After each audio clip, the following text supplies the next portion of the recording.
What is going on, ladies and gentlemen? Happy Sunday. Welcome to the Get Right. This is the baddest bitch on the block, Eric Devante. And this is Kelvin Unique.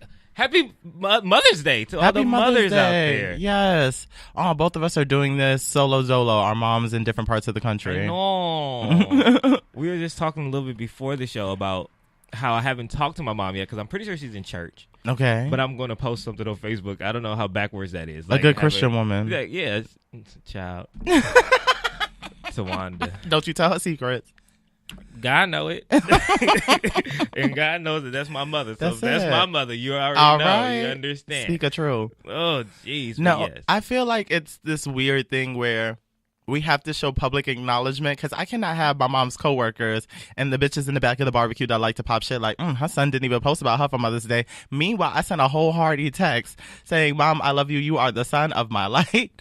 Like, you are all of this, blah, blah, real Jill Scott, Erykah Badu soliloquies. And on Facebook, there's nothing, and the bitches is dragging her for Phil. So that is why I make sure to put forth an effort to put it on Facebook. But honestly, I'd be so much happier just sending that text and us understanding what our relationship is. See, I'm going to call her a little bit later. I sent her a package, but she wasn't there, and I'm really hoping that the package was not taken off the porch. Did you send her some more expensive-ass roses? Not roses this time. She's been really bugging me for a nameplate. What, jewelry? Yes. What? Like a necklace? Yeah, like a necklace, like a nameplate necklace. So I got her a nameplate necklace. You know I love a nameplate necklace. So that's the one. She is a Jersey girl at heart. That's all she's been asking for. Dropping hints. Oh yeah, I want a little nameplate. Oh, the nameplate. We're not okay. That's girl. it. I hear you. So, is it in cursive? Yeah. Okay. And it says Tawanda. Good. So hopefully, God willing, it did. It's delivered, and she has it. Okay. She hasn't texted me yet. We're gonna speak it into existence. She was at my cousin's graduation yesterday, and she graduated from Indiana State. So shout out to Delexis and all the graduates that graduated this weekend. It was like hella graduates that graduated this weekend. So shout out to all of y'all. But she was definitely in the bottom part of Indiana, and no one was at home to collect the package. So I'm hoping, porch thieves, they be lurking, especially around this time of year, because I know people are coming. How often does that happen? In Fort Wayne? Yeah. I don't know, because I haven't been there in a long time. But you always see, lately I've been seeing a lot of people chase down people that take people off the porch, like on Facebook. You ever see the Facebook videos? And then like the white women come by and like take the package and put it in their purse, and then the people out, what are you doing? That is mine. Give me that back. What are you doing? They're following them down as they chasing with the packages. So white women are stealing Mother's Day gifts from White porches. women are stealing Mother's Day gifts. When will you bitches be satisfied? Never. Let's have a fucking moment. When will you bitches be satisfied? And it makes me really sad. Did you trifling. get your mother a gift this year or no? My mom's gift is knowing that I am self-sufficient. Amen. And a bitch is still out here breathing and not selling ass. I'm still here. Because let's keep it a buck, and I mean no change. If I give my mom anything, I'm automatically in a deficit. She know my heart. Yeah, I always get a little weary about like, what if I'm doing enough to please my mommy, like, am I making her proud? That's always like a question in the back of my head, because I don't want to be that child, you don't want to be the one that was like, so like he's out there, it was like, well, I don't know, so like I just want to make sure I'm always making her proud, like no matter what I do. I know she supports me, but I just want to make sure that she's proud of what you're doing, that I'm doing. Yes, I'm sure she is. You're consistent. I think I would love to sit and have a conversation with my mom one day, and I already told you and Chris, I believe, that I want to talk to them about what what her dreams were, because I'm so forthcoming with mine, and like I said, a lot of their generation didn't talk about that. It was kind of like, let me work this job and make ends meet, blah blah blah blah blah, and I would love to have the conversation with her about her dreams, and also just to see what she thinks of my progression. I don't know when to have that conversation because there's still so much I see for myself ahead. But because I was looking at Megan Thee Stallion's post with her mom, because her mom passed away not too long ago. And her mom was her manager, and her mom was also a rapper before she came along. So to see her mom be so hands-on, popping confetti on the side of her music videos and stuff like that, it's like your mom clearly supports you, and she sees your progression, and you knew what she thought of you before she left. And it's just like, I want to have those conversations with my mom now, because growing up, we were so different in a sense. Like, she didn't understand my flamboyancy. I didn't understand her, I guess, rigidness. Yeah, I guess I'll say rigidness.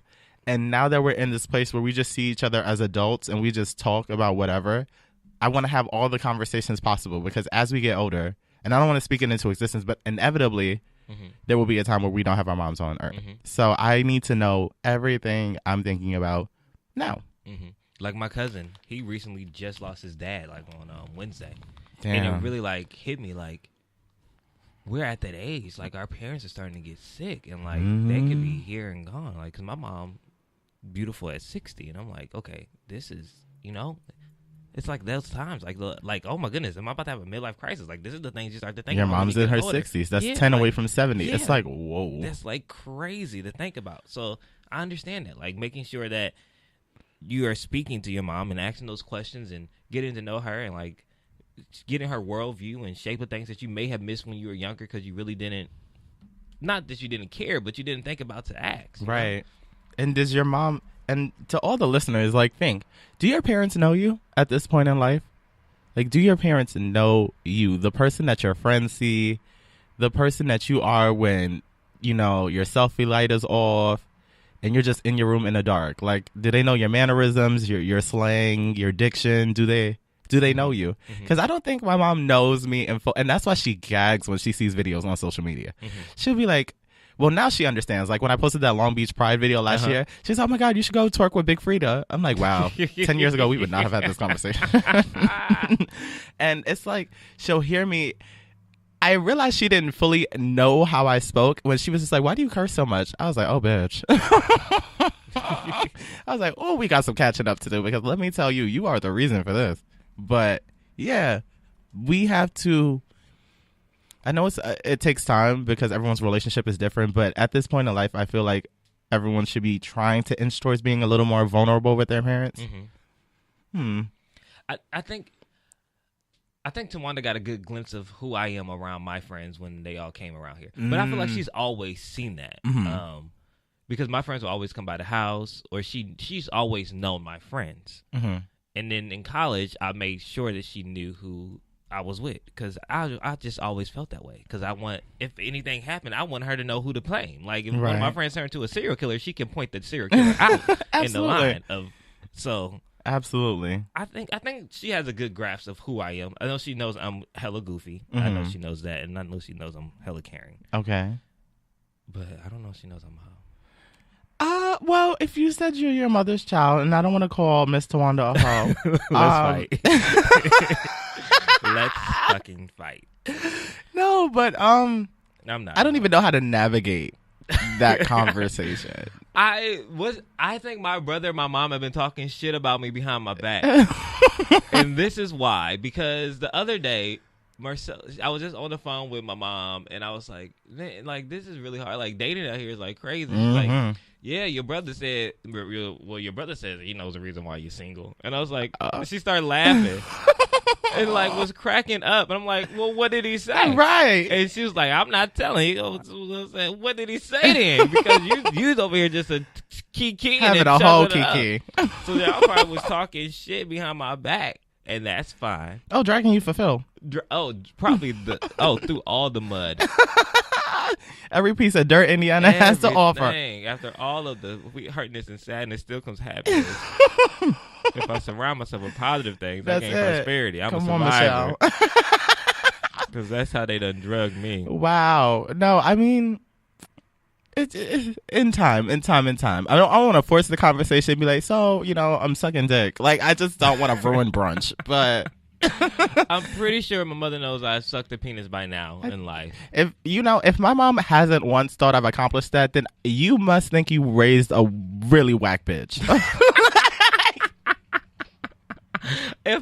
I really just hope that my mom, I don't want my mom to think I'm the whole son, though. No. I don't want her to think that. Right. You know, like, the gay son usually gets, like, the promiscuous son. And I don't want her to think that I'm just out here being a thot. Of course not. But I don't think she thinks that. I think Marcellus does, and that's probably what Marcellus told my mama. Oh. Well, yes, from a younger perspective, we call everyone hoes. So, he probably is. He probably did, like, in the nicest way. Like, he probably was like, Kelvin's a thot. Yeah. He probably said that. And I'm going to fight him when I see him. I'm going to fight him when I see him. Tell him to square up because he was talking too much. No, as you should. Respect yourself. So yeah, shout outs to all the mothers out there. How was your week?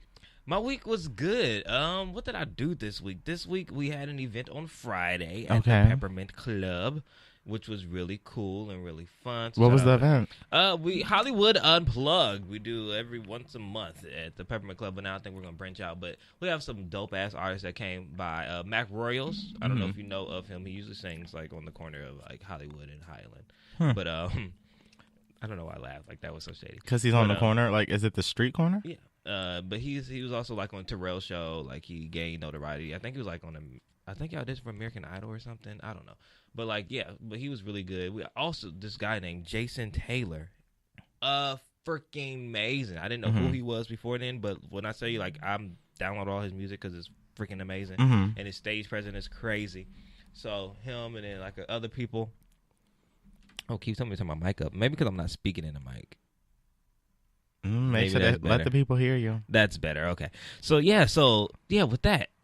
So that was good. And then also on yesterday, I went hiking. I made it a point. Okay. That I am going to go hiking every Saturday. As you motherfucking should, bitch. I feel like that is my time to hike. It is my time to exercise, to gain some sense of Kelvin, whether I go with other people or whether I go by myself. Yesterday, I went by myself.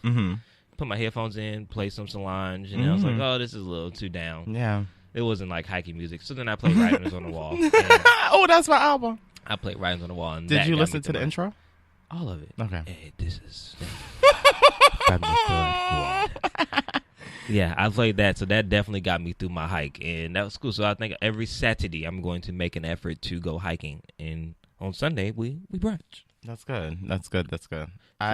I should try and adapt something like that. You know, I'm going to start small. Make my own steps. Start small so that way I can try and build some type of consistency first. And then, you know, from there we can start to get crazy. But if I just jump off the deep end from the beginning, I'll scare myself. My friend is doing this 5 a.m. power hour. 5 a.m. I'm scared. Yeah, it's a 5 a.m. power hour. And let me see if I can find it real quick. Okay, yes.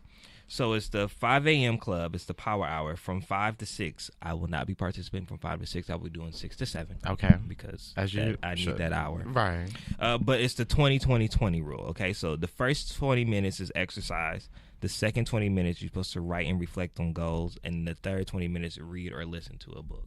And that's every morning for an hour. And I told him I'm not going to do 5, but I'm going to do 6. So I'm going to start tomorrow. Okay. And we're going to see how this goes. Okay. And I'll have a praise report on Sunday. All right. So remind me. Yeah, I'm just going to check in with you because, baby steps for me. Baby motherfucking steps. So that was your week? Yeah, that was my week. How was your week? My week has been good. It's been a little hectic, but... it feels good. I did this PSA yesterday about Pride because it's the season, ladies and gentlemen. All the Pride parades will be coming starting next week. Expect to see me at Long Beach on stage, trying to redeem myself from my alcoholic mishap last year. And twerk down? Yeah, I'm going to hydrate. That's where I fucked up. I'm going to eat and hydrate. And then I'm going to... what else happened? Oh, so I did a PSA for Pride. And it was basically talking about what Pride is for me. It was real impromptu. It was cute, though. Like, I love doing things like that. I feel like it's like early stardom. So that was fun. I left work early, did that, and then went back to work. That made me feel real business, bitch. Like I'm handling things. What else happened this week? A lot of work. I feel like I've been trying to do more of the conscious effort of going out, but like I'm just still such a homebody. And it's okay to be a homebody. Last night, me and Josh were supposed to like... Josh is crazy. We were supposed to go out. Well, actually, we were supposed to come over to have a taco nacho night. But he told me, Paca, I was dressed very down. And I was on FaceTime. He said, why are you coming to my house like that? I said, well, I'm coming to see, first off, your ass, so why am I dressing up? Like, who the fuck are you? Why am I dressing up to see you? Okay, so Josh must not be a bae of any kind. No, Josh is definitely like the bitch. Like, no, not bae of no types. Right. So, like, he's like, why are you dressed like that? I said, because I'm coming to see you. He's like, well, we may go out I said, Josh, don't have me put on an actual outfit for us to be sitting in his home. I'd be pissed. So he said, well, pack one. So I packed one. Mm-hmm. And I told him, if we don't put this on, I'm going to cuss you out. And I cussed him out because at 1 o'clock, he's like, what are we doing? This is it.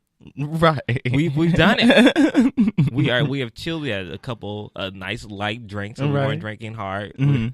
We got drunk off Mike Hard lemonade. We're such thotties. Was it Mike's harder or hard? Hard lemonade. Oh, this we is had disgusting. like 4 or 5 of them. But like we mixed it like into like a drink. Oh. They made like a cocktail. All right. Like it was, yeah. Baby steps. But we mixed it like with fruit and stuff to make it healthy. Okay. It's like orange juice and yeah, like a yeah. whole, like, smoothie experience. To each his own. Yeah, we had to make it a little healthy because you know we getting snatched. I think I've honestly lost like 10 pounds. Have you really? Since like the winter. Was that a goal? It was a goal because I've gained like 15 pounds. It looks like, good on you though. The weight? Yes. It didn't feel good. Oh, no, that's different. It didn't feel good. Yeah. So I had to get back to my normal size, and I think I'm pretty much there now. So how are you gaining this weight with your dietary restrictions? I think what it was is that I was not exercising like when I was working at CBS, I was literally walking all the time. Mm-hmm. But then when I started working at the Go Gods, I was literally sitting all the time. But my diet had not changed. You know, my diet was trash back then. Like I always eat like sweets. I had like French fries every day, donuts, just all these carbs, and I really was just sitting on it. Like from literally when I in CBS end of July all the way to like December, January. So like literally just sitting down every day and eating all that stuff caught up with me. Yeah, that's real. But then now that I'm not at Go Guys anymore and I'm at Hollywood Unlocked, I enjoy walking. So like sometimes like after work, I may walk down to Hollywood and like just take it all in and just like be with the people. Or I may walk over this way or walk to run this errand. And yeah, so now I'm kind of back. And now my appetite is not as bad as it has been before because I think my metabolism's starting to speed up again. I don't get hungry. I have to force myself to eat, which is really weird. Well, your stomach accommodates how much you eat. So if you're eating smaller portions, your stomach is going to shrink so that way it doesn't feel hungry. It's going to be like, okay, this is what he's going to give me, so let me accommodate it so that way I'm full. Well, maybe that's what it is. Mm-hmm. Because I literally, for like the last 2 weeks, have been forcing myself to eat. And I only be eating like, now I'm strictly vegetarian. Mm-hmm. So like I've only been eating like fruits and vegetables or like maybe like a pretzel or something like that. Hey, you got to get your meals in. I'm still doing that whole eat one time a day and bulk it all up. No. I know. It's the worst. It's more of a timing thing rather than anything else. Like I'm just like, all right, I've been skipping all my meals. This is the one moment I have to sit down and eat. Let me get crazy with it. And I know it's unhealthy, but still trying to work the whole scheduling thing out. It's very hit or miss. So yeah, I feel you on that. But no, the weight looks good on you. Well, thank you. But I'm glad that you're working towards being healthy. Thank you. It's gone. Well, no, your ass is huge.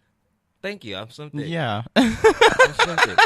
I always notice it first in my face. I have chubby cheeks naturally and high cheekbones, but now the weight is gone in my face. Okay. Yeah. So in the summer, I'll be like, real like, bone structure. I'll be real Kate Moss. Yeah. I'll be real like almost Olsen twinish if I keep losing weight. So. Oh, my throat. If you see me looking like I'm on meth, I'm not. Right. I'm just a skinny bitch. That's it. How was your week? It's been good. Speaking of weight loss, one of my friends, Daniel, friend of the show, keeps telling me that I lost weight. And I'm like, I'm not consciously working to lose weight. I mean, I dance a lot. I feel like as much as I think I'm out of shape, I must maintain my health in ways that I don't pay attention to. So I'm always dancing when I'm at home. And I have enough floor space to actually do full-fledged choreography. So anytime I just feel like it, I'll get up and just start busting 8 counts. And I go hard, bitch. I'll be rolling on that floor. It's real Millennium Dance Complex in that apartment. Mm-hmm. So I feel like I'm maintaining my weight there. You can catch me walking for like a period of an hour at a time. I love to walk as long as I have headphones on. And I definitely haven't been eating well. I definitely need to fix my eating regimen. But I don't know. I need to check in with how well my health is because I feel like I have some really unhealthy habits, but some really healthy habits. I need to see where I'm at with my doctor. I don't even know how much I weigh. I haven't known how much I weighed forever. I've been lying, saying I'm like 163. Really? Yeah, I don't know how much I weigh. I know I usually sit between like 155 and like 165, but I think the biggest I've been is like 150. I mean, not 150, 180. We have to be somewhere near the same weight. You're just taller. I think I am taller, and that's well. You're definitely taller. Yeah, that just makes me thin out a little bit. Yeah, but I feel like if you were like compressed, we'd be around the same weight. Yeah. Brittany asks, "Do you live downstairs?" Do I live downstairs? Mm-hmm. We're all it's kind of plateaued, so we're all on the same floor. And with that, the only thing I'm worried about is sex. Don't be worried about that. You know, fun tidbit. I had someone come over and we were doing the do or trying to get into doing the do, but I know, first time. Oh, la, la, la, la, la, la, la. Real Olympics. So excited. But I, a few nights before that, I was walking through the hallway and I heard some girl giving it up crazy. And I was just like, fuck. Every bitch on this level was going to hear me. But, you know, I mean. And that's fine. That means they were doing their job. That's it. Don't be in here and you don't hear nothing. I hope the neighbors hear because when my nigga leaves the house right. and the neighbors look at me, I want them to go, like the windy side of because if you don't hear nothing, same with me. Right. If I got somebody over there and they don't hear nothing, they just hear the bed moving, but no noise. I'm not walking out the house, so they be like, "That's kind of embarrassing." Yeah, right. Oh, whack. No, I want them like, okay. Oh my goodness! Hear this shit, right? Okay, new attitude. Yes. So let the neighbors know. That's right. Trey Songz said neighbors know his name. First, last, middle, surname. So that was a thing. Things are really, really picking up in life, and I'm super excited about it. I'm up for the challenge of everything. There's this app I downloaded. This app reads me to filth every day. I don't know if you have it, but for anyone who's into astrology, it's called The Pattern. And basically, based on your date of birth, the time you were born, even if you don't necessarily know the time you were born, still go and put your information in. And for some reason, that app is going to know everything about you.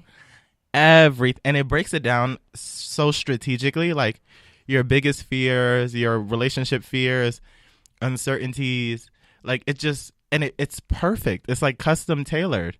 And I don't know, like on this path of self-discovery, I love looking at things with astrology, and I recommend it. The Pattern. It's like online. Yeah, it's an app. It's an app. I don't know if it's on Android, but if so, still check it out. No, it's free. It makes it even better. But life is picking up and I'm rising to the occasion. And I think that is one of the most exciting things because life has always kind of been on the up and up, but I wasn't always comfortable mentally rising to the occasion. I'm like, oh shit, this is overwhelming. There's something like, bitch, bring it because I need more. If I don't do that, then what am I going to do? Keep doing this? Eric, I have a crop top goal for the summer. Oh my goodness. And I was on the wonderful as ASOS. Okay. I love it, ASOS. And they have hella crop tops. I know this. They have, when I say like hella, I even like made a mood board that says summer. It's a summer mood board. I'm happy Chris is not here today because he would definitely be over all these conversations that we're having today. Well, if Chris was here, the conversation would steer differently. Yeah, it would. That's what the dynamic is for. So since he's not here, it's just a gay ass show. Hey, girl. When he come back and be like, yeah, what up? What up, my nigga? You good? You good, my nigga? I'm still going to be a flaming homosexual. You know I'm Detriot. These shorts, bitch, consider them stolen. Wow. Woo! I have to order those. This oversized crop sleeveless t-shirt with historical print. ASOS, if you're looking for a show to sponsor the Get Right. We are on every Sunday from 10 to 12. We will. And if you want your name dropped every other minute, we will do it. We will drop it, bitch. Drop it like a big bitch drops a diet. That's it. Bitch, you better ASOS. That's it. Uniquely ASOS. Oh my God. ASOS topic. I saw this black sheer one. It's super cute. Yeah, I had to make a mood board. Okay, I was looking for some crop tops. Okay, here they are towards the bottom. Because I'm like, bitch, where the fuck are the crop tops? And most of these is button downs and sheers. Okay, real cute. I'm excited. Are you going to any of the Pride events? I think I may be going to the Pride event here in Los Angeles. Okay. I've done Atlanta Pride. I've not How was done that? DC Pride. Atlanta Pride is everything you would think it is. I'm afraid to go to Atlanta Pride. I'm too much of a hot pocket. No, it's okay. You just have to control your hot pocket and just make sure that you are protecting your hot pocket. Because Lord knows. Lord knows. I embrace, as I get older, it's okay to be loving on people. I don't feel bad about it. But in Atlanta. Yeah, in Atlanta. But that's we also live in Los Angeles. Like we don't get the bad rap that Atlanta does. And right. I think it's because there's a lot more black gay men there, and they right. blah, blah, blah. It's the Mecca. But I'm pretty sure there's just as many cases of whatever here in Los Angeles. Oh Lord. We just don't get that much because it's spread out a little bit. Yeah, the city's a little bigger. But I believe that you should go out and do you. Sow your royal oats. Yes, Tawanda told me that you don't have to rush into things and don't be settled down. I never understood it. She said it so motherly, but now I realize she's literally telling me just to be the whole son. Mm-hmm. Wow. Marcellus is married and that's so profound. His wife's pregnant, so I guess it's just me that's out here that's supposed to just be hoeing. As you should. But I don't want to be hoeing. I want to be married and I want to have a kid. Well, do you feel like you got all of that hoe out of your system, or like the vast majority? I got the vast majority. Well, I never actually had I had a small hoe face. Like in college, I was in a relationship my whole collegiate career, except for my first semester, my freshman year, I was single, and my second semester, junior year, and rising senior year, I was single. But senior year, grad school, and relationship. So that time when you really be out there in college, right. I was never really out there, which saved me. Because it gave me a good campus face, and I was able to do more things because I wasn't, just out here willy nilly. Right. But also, I think it hindered me a little bit because I don't think I really wowed out. Shiva Dances in My Life said undiscovered hoe. I think it's more of a less tapped into hoe. Yeah. I feel like everyone feels hoe tendencies because it's innate, but in terms of acting on it, that's where the timeline's a little sketchy. Because, for me, I've always had the mind of a Little Kim, Foxy Brown, Pornhub, up-and-comer. But in terms of acting it out, niggas scare the fuck out of me because niggas are very deceptive. Yeah. And I don't have time for that. I'm down to have fun with you, but you got to be forthcoming. You got to be forthcoming. Yeah. And for that, I feel like it's a lot easier if I'm extremely skeptical. But with that, it's you miss some opportunities. And God damn it, I hate when I miss the good ones. Sometimes you do, and it's really weird because sometimes I feel like I'm shy, believe it or not, when it comes to those things. I have about 3 crushes that I be seeing out and about, and I have never talked to them. I know you're good for it. Remember that Instagram follow debate we had? Yeah. Yeah, Kelvin is good for that. And I see them all the time, and I just give a hug and keep moving. I don't press anything. And I'm good to press. I'm good for that. For me, I'd be damn, if I was just a little bit more bold, if I was just a little bit more boisterous, maybe I would have a roster, but now I'm just I just be chilling. But Josh is really just trying to get me to be out there more. Josh yells at me all the time. Me and Kelvin were reminiscing. There was a time when we first started getting closer, we were going to WeHo a lot. Yeah. We were going to West Hollywood a lot. And the dynamic of us in the club is very much the dynamic of us in life. Calvin would be up in there posted, and I'm somewhere fucking my scoliosis up, just right in front of him. Yeah, I be chilling, and we be looking at guys and stuff. It's a very interesting dynamic, but it works for us. It works absolutely fine, but we both, because I think a little more of what you have for me and a little more of what I have for you, and then this will be the perfect blend. Yeah. This will be perfect. That's why we need to go out again. Yeah, we need to go out again. Because you'll have somebody on the shoulder for me. Bitch. I know you would. Don't play. And I'll be embarrassed. But I'll be well, I guess this is it. Yeah. Yeah, I mean, you got to shoot your shot, but WeHo got so damn repetitive, and we don't have many spots. It's so damn. That's why I don't like to go. I don't go. When my brother I think I convinced him that he does not need to go to West Hollywood every weekend last weekend. But he's the trade. So he's the trade, and he does like exponentially better than us. So because trade is so hard to find. So I understand why he keeps going, even though he can get it anywhere he is because he is the trade. I don't care. We don't need to be up in this. I agree want wholeheartedly. To be a regular. Yeah, no. I felt like I'm a regular now. Oh no. And I don't. Ladies and gentlemen who are not West Coast bound, like if you are not. West Hollywood is very easy to become a regular as a black person. Yeah. Because we don't have any spots designated for us unless it's very hairspray, black night. Yeah. So Negro night. Right. It's very easy for you to become a regular there. And you don't want to be a regular there. Okay. This isn't King of Diamonds, bitch. This is not Atlanta. Right. The kids will know if you're a regular. Same people. Don't be a regular. I'll be over. Like I feel. Maybe I should start a book club so we can just meet outside of this, so you don't think that I'm just a club head. Like, maybe we should do something else. But jeez Louise. Yeah, I say all that to say I am going to just continue to push to go out more, even if it's different spaces. It does not have to be a party. I'm okay not partying sometimes, but I gotta be in different spaces. I see that you are hosting at Ace Club LA again this weekend. Well, this week. That was last week. I saw promotion this week. It's not. Well, how often does it happen? It was Wednesday. Doesn't it happen every Wednesday? It happens every other Wednesday. Oh. Okay, got it. Yes. I think I saw that on the Get Right page, and the what is it? The algorithm of it. Yeah. It'll show something from 3 days ago. Yeah, and I'm like, oh. Tomorrow. This bitch has an event coming up. No, it was Wednesday, and it was really cool. So I'll make sure you know what? I don't do a great job at self-promotion. And I get my Mo talked to me about that. He said, you don't do a great job at self-promotion.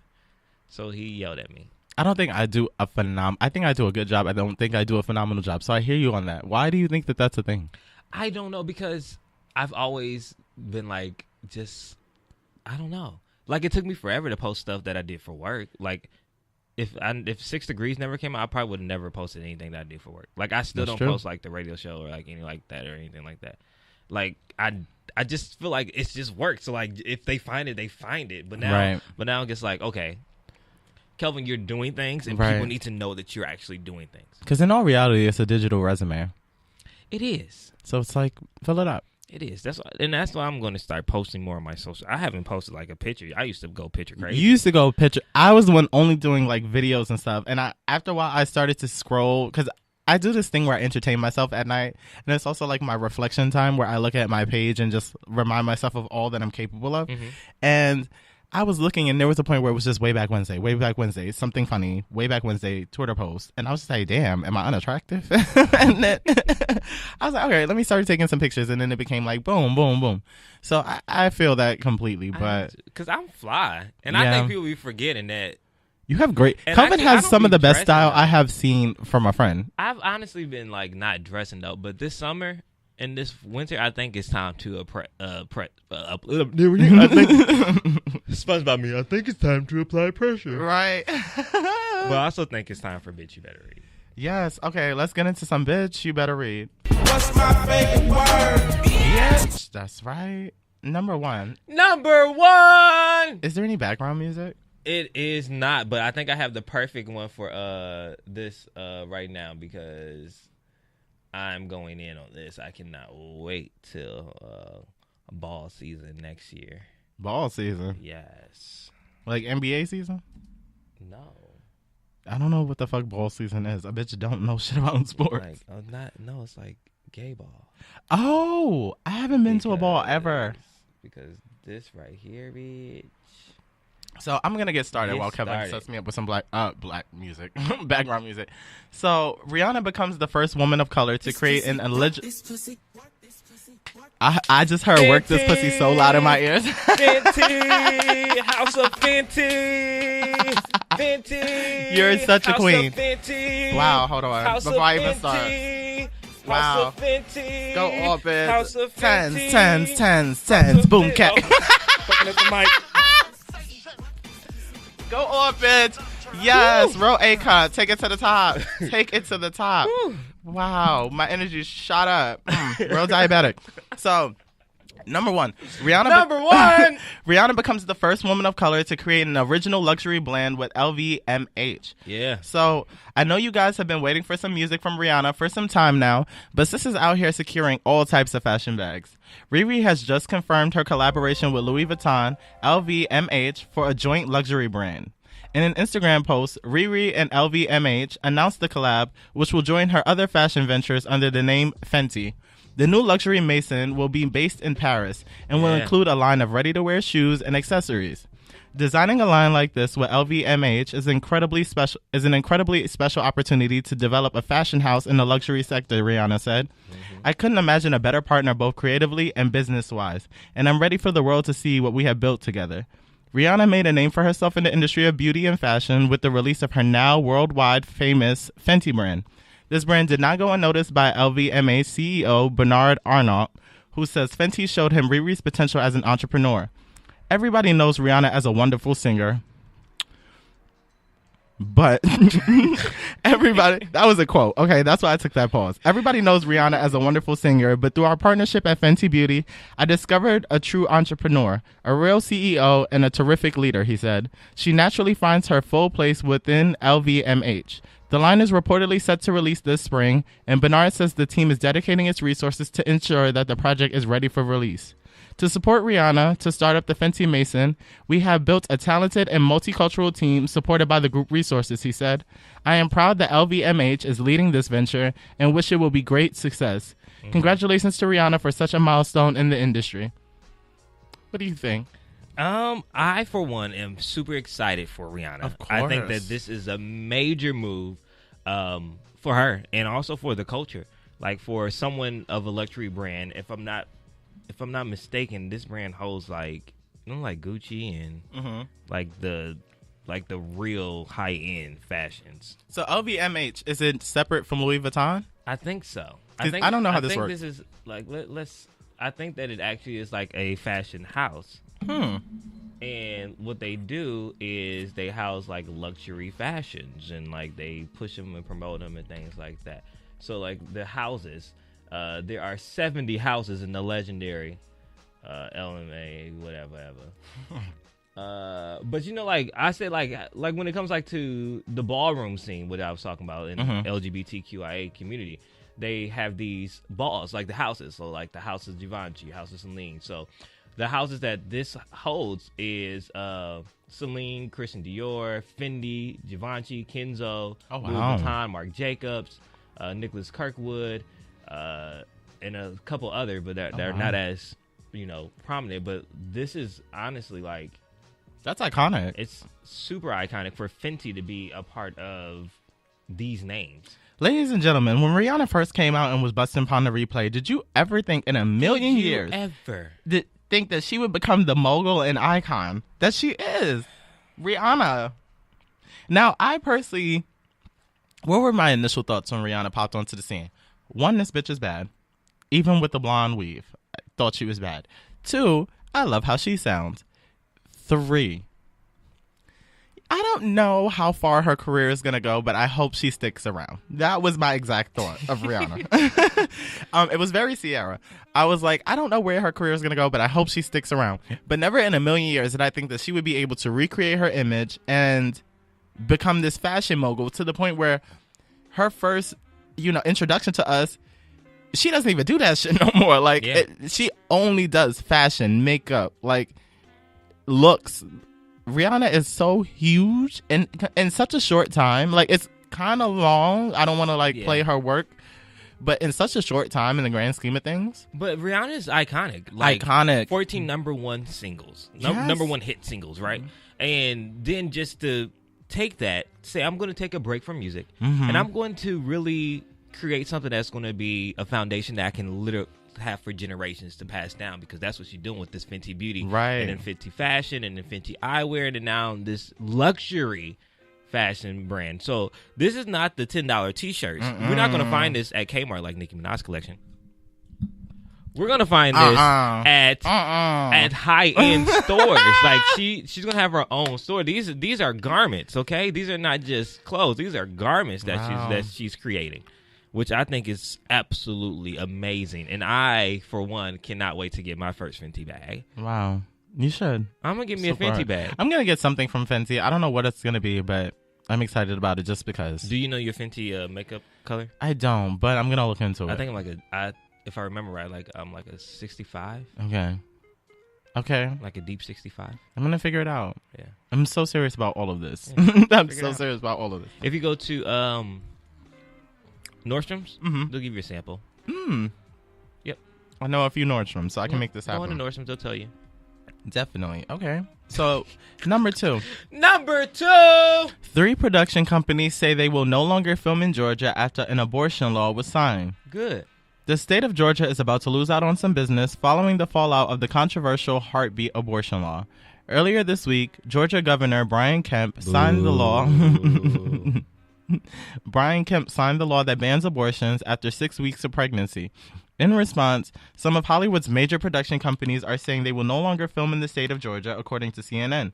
Georgia has been the location for the filming of multiple television shows, such as The Walking Dead, and big-name films, including one of Marvel's biggest hits, Black Panther. The filming of these popular shows and movies have resulted in an estimated $2.7 billion pouring into the state from direct spending via 455 productions. The governor's office announced last year. It's a lot of productions. It's a lot of money. Whoa. The new law is set to go into effect on January 1st, 2020. The American Civil Liberties Union said that it plans to challenge the law in court. On Thursday, Christine Vacan, whose company has been behind such films as Carol and Vox Lux, made her statement on the matter via Twitter. Killer Films will no longer consider Georgia as a viable shooting location until this ridiculous law is overturned, she said. David Simon, creator of the acclaimed show The Wire, is also among the list of those who are speaking out against the law. I can't ask any female member of any film production with which I am involved to so marginalize themselves or compromise their inalienable authority over their own bodies. I must undertake production where the rights of all citizens remain intact. Other filmmakers will see this, Simon tweeted. The new law bans abortions after a fetal heartbeat can be detected, which can happen as early as weeks into a pregnancy. So, shout out to production companies standing for something. Yeah. And fuck the heartbeat bill. That's so wild. I'm not a woman, so I don't understand. You didn't look like one. Yeah, you know. But I don't understand men and people trying to govern what women can do with their bodies. It's a wild concept. I am so pro-choice. I believe it is your body. It is your responsibility to raise that child. And if you know that you can't provide that child with things that it needs to have a successful life, if it's at a phase where it's not a full-term baby, you should be able to terminate that baby if that's your choice. Yeah, absolutely. And I think laws like the heartbeat bill are definitely trying to overturn Roe versus Wade and the things that we have put in place for women to have those rights. Because everybody that gets an abortion is not just getting an abortion because they don't want a baby. This could be a rape baby. This could be a molestation baby. This could be an abused baby. We don't know what this baby is going to be born into and what trials and tribulations that the mother went through to even get to this point that they are pregnant. I don't know. I don't know why people are so concerned with other people are doing with their bodies and what people are doing with their love life and what people are doing. The world's entitled. But why? I was having a conversation with a guy last night, and we just literally just chilling, chopping it up. And we got on a conversation about why people are so into what everybody else is doing. Like, personally. Like, coworkers or, like, people that don't know you just always want to pry into your business and your personal life. And it's like, why? Why is that? Do you think that it's like, is it people like us that report news and stuff like that just makes it seem like everything is so accessible that we now feel like we need to know everything about everybody and what they do?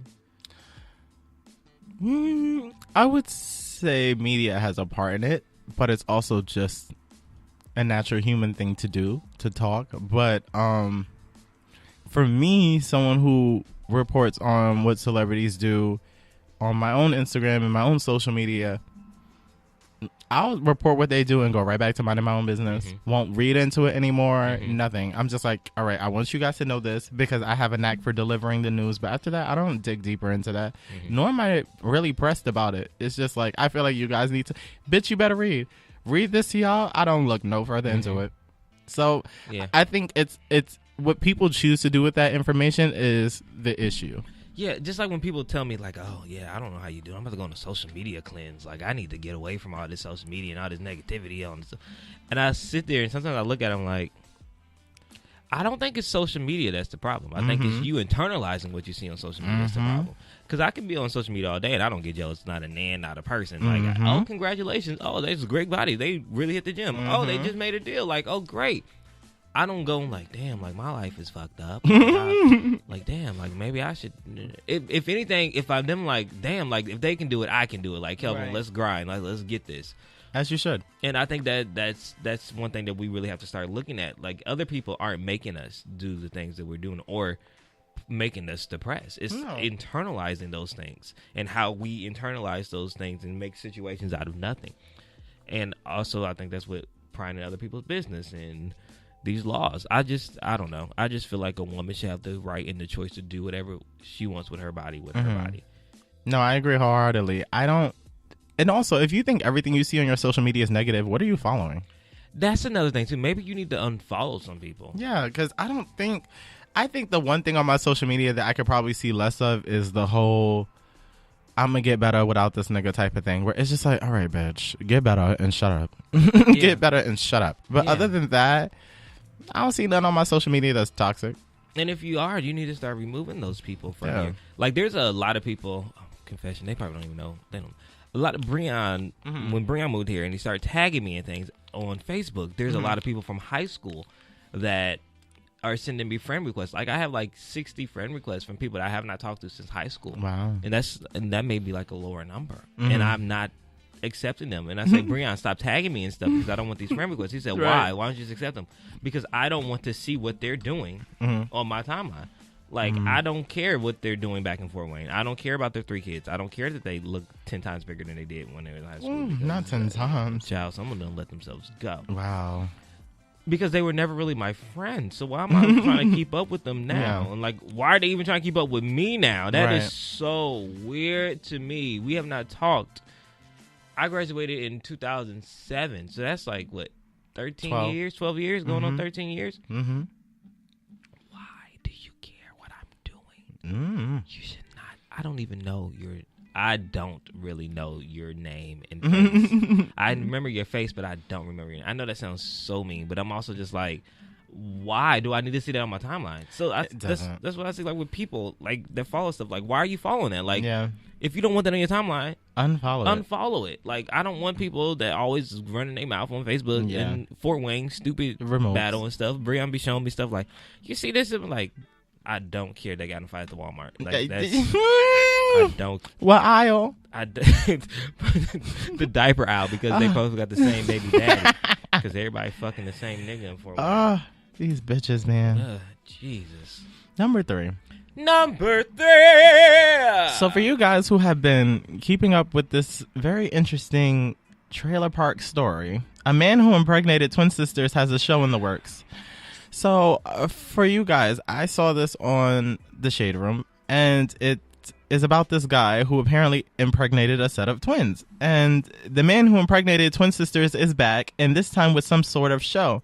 Last week, it was posted with a photo of him standing next to his twin baby mamas, and the caption gave some insight on their situation. If you remember, Keone, Nydia and Naya were seen in a photo that quickly went viral after Keone posted about their situation on his Instagram. Clearly, Keone spoke his caption into existence. It hasn't even been 2 weeks since the viral post, and Keone is back with his baby mamas to be with a whole new show. That was read as I read that right. And another, it was wrote ghetto. Yeah, it was wrote with a little bit of East Side. There's definitely a little bit of Compton in that. I read, like, what? Well, yes, he's back with a whole new show. And in another Instagram post where they confirm what's in the works, it looks like Keone, Nydia, and Naya are going to spill tea on their very unique situation. In the clip, you will see the sisters answer the most obvious question, which is, how did this happen? Though they gave a simple explanation, the reality is way more complex. If you think about it, the siblings will be brother and sister as well as cousins simultaneously. We spoke to Keone and he confirmed that one sister is having a boy while the other sister is having a girl, exactly 1 month apart to boot. In the clip, you will also see the twins briefly talk about their initial reaction to the news. One sister, Naya, said she felt bad when she found out she was pregnant, while her sister Nydia explained she felt betrayed when she found out about her sister's pregnancy. Bitch, what? Nydia not reflecting on her own shit. So, I don't know what in the Alabama is going on, but this is my problem. The ghetto. Why? I just, I like to think why, even in the smaller cities, populations are big enough where you don't have to do trifling whole shit like this. Like, I don't understand it. I don't get it. I won't be tuning in. I won't be tuning in when it airs. I'll wait a couple days so they won't get ratings. But I still have answers that I need answered. I think I'll watch the first episode just so I can be a part of the initial conversations, but I'm definitely going to phase out, and I mean quick.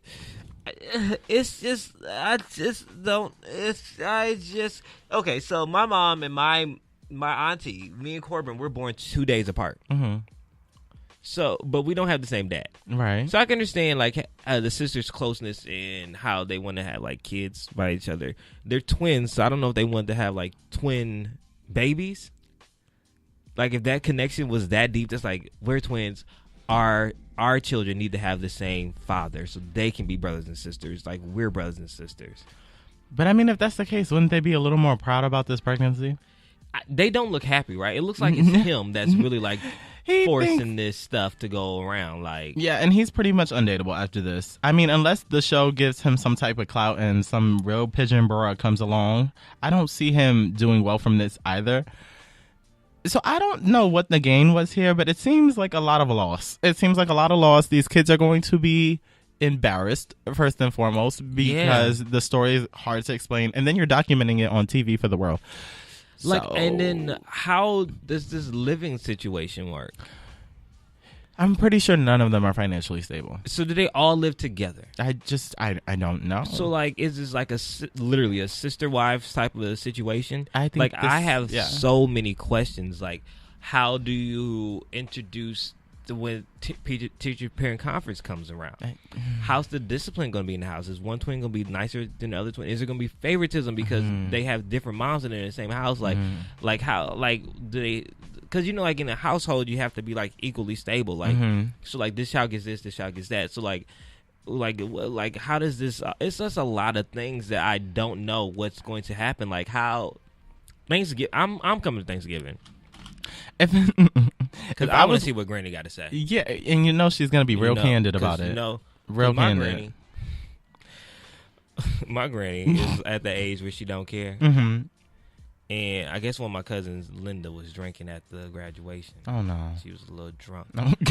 And my granny was like, they don't make breath mints that last long enough to corrupt the alcohol on your breath. Oh my God! At the graduation. Well, at the graduation, it must have needed to be said. It probably did. It must have been needed to be said. I'm like, well, damn. Let me get my shit together. Act the fuck my grandma right. loved me though. She told me that she called me after seeing my interview. She's like, I seen your interview, and I just wanted you to know that you interview better than Gail. I said, thank you, Grandma. I am better than Gail.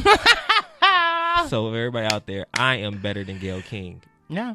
According to my grandma. Because Granny said so. According to my grandma. Look, she been around the world and seen some things. So she tells you better than Gail. Trust her. But why Gail, though? She must hold her to a standard. Gail? I don't know. That's so random because you would have never thought Gail first. Gail, Grandma? Really? Okay, thank you. Have you been watching a lot of CBS this morning? Like, what's going on? Did you watch R. Kelly interview Grandma? That's what's going on? That's probably what happened because she handled that well. So I don't know. You asked better questions than Gail. So thank you, Grandma. Yeah, because Gail got to the point. But yeah, I want my grandma to interview these people. That should be a show. Oh yeah, grandma questions. We need to save that right now. Mm-hmm. Grandma questions. Yeah. I think that's a hit. Because they don't give a flying. They don't give fuck. a flying fuck. Once they hit like 70, That's it. especially 70 and above, they do not care for feeling or anything. They want to ask what they want to ask. And you just give them the breakdown as the show goes on, because you don't necessarily expect them to retain too much information, but you feed it to them right there. So, Grandma, these 3 people right here, this young man is involved with both of these twins, and he will be the father of both of their kids, who will be born a month apart. And then the grandma is going to go in and have so many questions. Because it's like, what? They probably pray for him right there. Pull out the holy water. Now, this ain't nothing but the devil. You got your little demon childs. Be like, I actually think that could be a hit. What channel would buy that? I don't know. I don't care. It may be a YouTube series, but I know we're going to get the sponsor. Take it to the top. The pins is going to be up through the roof. Viagra's in it. AAA, NAACP. Black Rhino. Wait, what is it? AARP. Thank you, AARP. I'm like, not NAACP, even though they can hop on too. Probably, might set us back a bit, so I don't know about something else. Number 4. Okay, so Young Thug's party bus reportedly targeted in Miami drive-by shooting, but he was not in them. 3 people were taken to a hospital for minor injuries. So 3 people were injured in an early morning shooting in Miami, which Young Thug was reportedly a target. Witnesses told TMZ, what did you say? Thugger. Trade of the century. No, that's Lil Uzi. Never mind. Oh, Lord. Witnesses told TMZ that 2 party buses filled with Thugger's team were caught up in a hail of bullets early yesterday morning, while witnesses say Young Thug was riding a Ferrari alongside the buses. Other sources said he actually left the party they were coming from an hour earlier. Either way, Young Thug was not hurt, but law enforcement officials did say that the 2 men and a woman who were on the bus were taken to hospitals for non-life-threatening injuries. Young Thug and his crew were reportedly on their way to Miami Beach Hotel before the shooting happened.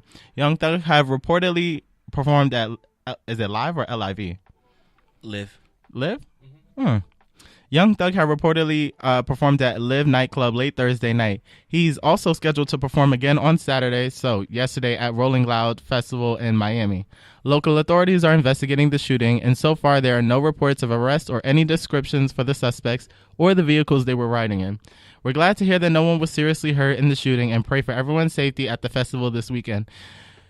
I gotta go to Rolling Loud next year, and I just want to see what that's like. I'm not going to Rolling Loud Miami because everything's been going down there. Yeah, I know. Lil Wayne done dropped out. Kodak Black done got arrested. Like, who the fuck? Well, he's been on a downward spiral ever since speaking about Lauren, and No, before then he's been on a downward spiral, and we let it go past as just one of those knucklehead kids that got in jail and came out of jail, released a mediocre album, and we just want to pat him on the back. I just don't understand.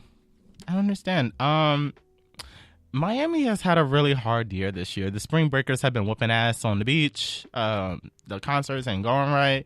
People are getting arrested left and right. I don't know. Maybe it's something in the water. Is it Fat Tuesdays? It's just, I don't know. It's a lot going on. I've never been to Miami though. I would like to go. This was my first time going. When did I go? In March? Mm-hmm. So. Did you get arrested? No. I tried to act my best. Did you run them up? It was a cute mop. Did you get you a Puerto Rican poppy? Oh my God, no Puerto Ricans, no Dominicans, even though I crave. I'm surprised, Eric. I was with my girlfriends, and as a gay man, it's a toughie. So? It's a toughie. Well, we also, no. I would have had luck in Miami if we weren't balancing Miami life and a wedding. Oh, okay. You went there for a purpose. I went there with purpose. Okay. I didn't go there to run amok on the strip. So I was on the strip for maybe like 5 hours. Okay. And then we were in some really remote part of Florida for a wedding, and then a practice wedding. It was just... You had a practice wedding? Yes. Rehearsal. Oh. Well, when you say practice wedding, it just sounds weird. It does sound weird. A wedding rehearsal. We were there, and it was just like a really remote... Like, it was the wedding before the wedding. Like, okay, guys, we're going to do this today, and then tomorrow we're going to do the real thing. We're going to execute Why do we rehearse weddings? To make sure black people don't fuck it up. That's in another... It's... Another reason why I'm not having a wedding party.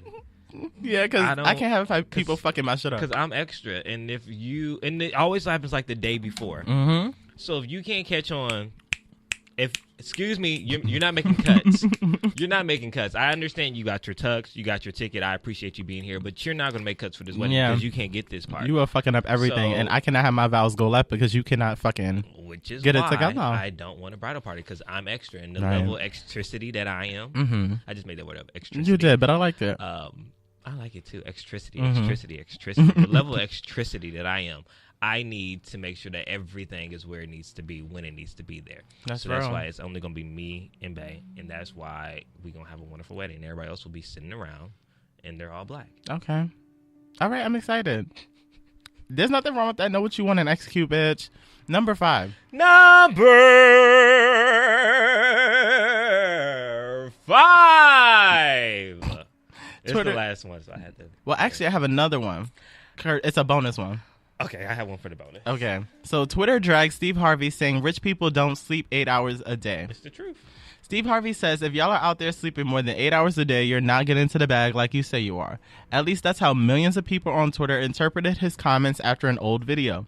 As funny as some of those reactions are, there's a real debate going on.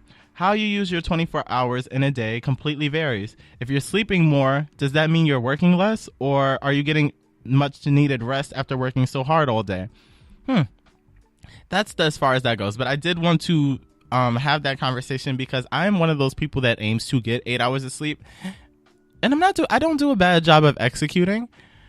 I think as of late, at most I've gotten 6 hours of sleep. And I don't think there's anything wrong with that. I feel like for me being the grouchy bitch that I am, if I don't sleep, I shouldn't be in sunlight. I should not be around people because I'm not good at hiding it on my face. I don't want to give the extra effort to hide it. So it's just like, I need to prioritize sleep in order for me to be at maximum efficiency.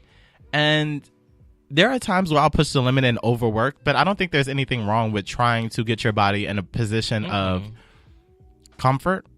I don't know. What do you guys think? I honestly don't think I don't get 8 hours sleep at night.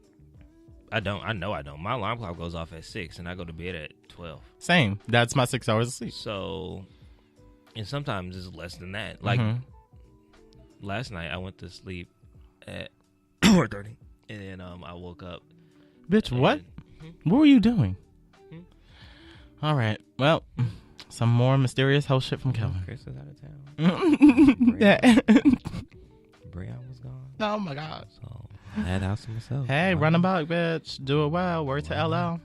But no, like, so I understand the statement, and like the people that I see and I know that I be around, they always be so fucking tired. I'm like, why are you so fucking tired? I'm like, well, man, I didn't go to sleep till 3:00, but I know that they was like grinding and getting stuff done, so I can understand the statement. And I think what he means is like you can sleep when you retire, when you're done. Like if you're really out here hustling and you really about that bag, like you're gonna be out here doing it. Like how many hours do you think Beyonce gets to sleep? I don't think she gets 8 hours. At this point, you don't think? I don't think she gets 8 hours.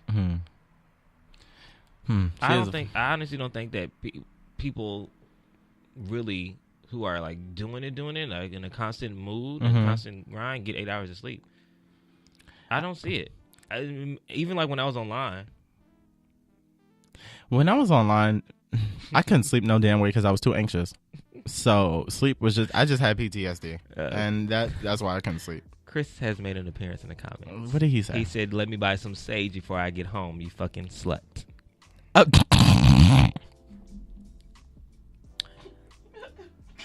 Yeah, that's what he said. I'm a fucking slut.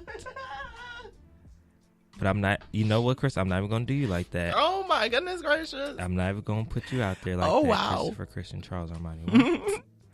Yikes! But just know this is the first company I've had in a very, very long time. You know that's fine. This does not define you in full. And yeah. So what were we talking about? That really threw me off. What were we talking about? We were definitely talking about sleep. 24 hours. Let's see what the comments say. Yes. Didier says, oh, that went all the way up. That was weird. Didier says sleeps between 5 to 7 hours, no more, no less. Keith says 8 hours is easy. Sleep from 11 p.m. to 7 a.m. That's solid. He said, it ain't that much to do after 11 or before 7. Yes, it is, Keith. And then Didier said 11 p.m. to 5 a.m. I think it depends. Like for me, I'll set a list of goals that I need to get done. So if that's like doing the Way Back Wednesday quiz or editing Way Back Wednesday or just like watching an interview so that way I'm not completely out of the loop. Like I'll come up with a certain amount of tasks. My thing is, don't deny yourself 8 hours just to say you're denying yourself 8 hours of sleep. Yeah. If you have something that you need to finish because it is time sensitive, then by all means get it done. But if you can, prioritize certain things to make sure that you get it done in a timely fashion and can still sleep, do it. Like, don't deny yourself to be able to brag about it. I am at that point where I do a good job of getting what I need done, and I prioritize going to sleep. When I was in college, I can count on my left hand how many times I pulled all-nighters. My friends would do that shit all the time. They would be like, I'm pulling an all-nighter. And I'm like, girl, fuck you. I'm going to bed because I'm not going to that class if I'm tired. I'm not going to sit there and act interested. I'm not going to deal with the bitch next to me who breathes hard through her left nostril. I'm not going to do none of it. I need to sleep because I know me. I know me. And I don't feel bad about that. I literally used to do all-dayers. Like, I was that person that would sit and wait until the day before a paper is due and do the paper the whole day. I would lock myself into the study room, blast Stevie Wonder, the entire collections, because we got like 50 albums. Of course. And be in there from literally like 10 to 2 a.m. writing the 7 to 10 page paper. I think I only did that the final stretch of grad school. Like when I had to do my master's thesis because it was so much editing. And of course, you're just running it past. You're running it past professors and shit, and they're dissecting it. So I would go back in there and just edit. But that was because I knew graduation was like a week and a half away, and I was just like, "Look, bitch, I'll be damned if you pull summer school and grad school."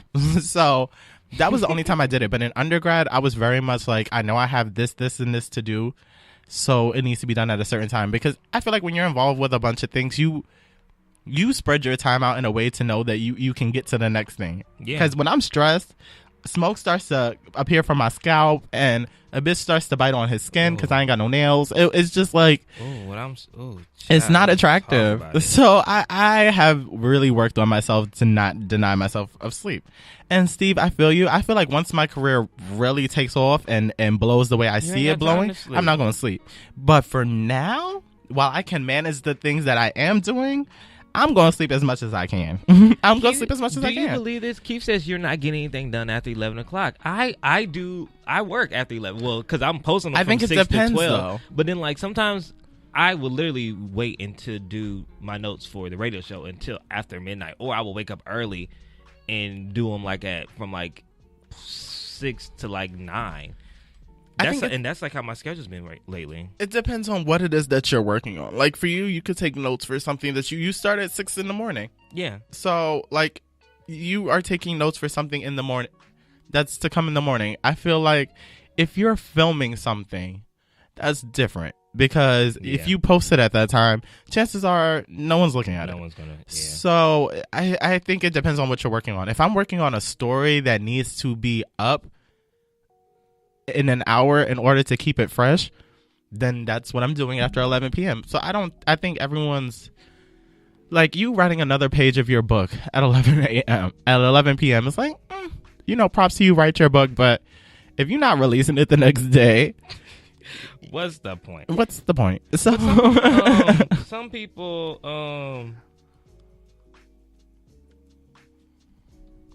work better at night. Some people work better at night. I mean, hey, do your thing. I just know for me, I'm not pressed. But yeah, I don't know. I feel you, Steve Harvey, but right now I'm gonna get my Z's. So the bonus story. Bonus story. So this was a suggestion from Keith, and it is about transgender teens outrun track and field competitors, but as a result, they have been removed, or are they being considered to be removed off of the track team?